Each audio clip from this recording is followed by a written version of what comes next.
Good afternoon.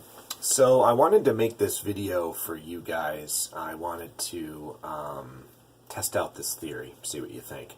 So I actually am probably the only business coach, business person on the planet that does not believe and adhere to if you're not growing, you're dying. Every time I hear that statement, I sort of cringe a little bit. I know it's used all the time. And I also know that it's used to, have people sort of get off the couch and get moving with their business idea.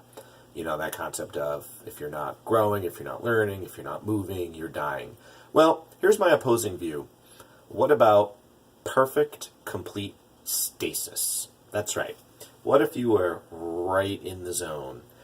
And what lets me think about that is that I think a lot of times we entrepreneurs, we business people, we spend a lot of time just thinking and growing and reading self-help books and attending seminars and talking to each other and attending incubators and going to BNI meetings and so on and so forth.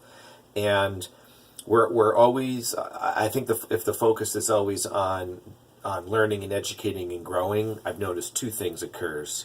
Number one, what do you do when you get there? Do you ever get there? Because if you're not growing, you're dying. Does that mean you ever get there? Do you ever get to sit back and enjoy the fruits of your labor? Do you ever get to just hang out and be like, I made it. I like it. I like right where I'm at right now. I like my business size right where it is right now. I like the amount of time that I spend on my business right now. I like to be able to enjoy the fruits of my labor. I like to be able to take vacations with my family, spend time with my kids, coach a football team, baseball team, whatever it is. Love and pursue your hobby. How about that? So just sometimes whenever I hear that, you're not, if you're not growing, you're dying, I always want to say, yeah, but what about perfect homeostasis? What about stasis? And I think it's important because in my past career as a bankruptcy attorney, I would see a lot of businesses fail because they grew too fast. They grew outside of the economies of scale that they could handle. And they weren't able to handle the cash flow anymore, and they weren't able to handle the workforce anymore.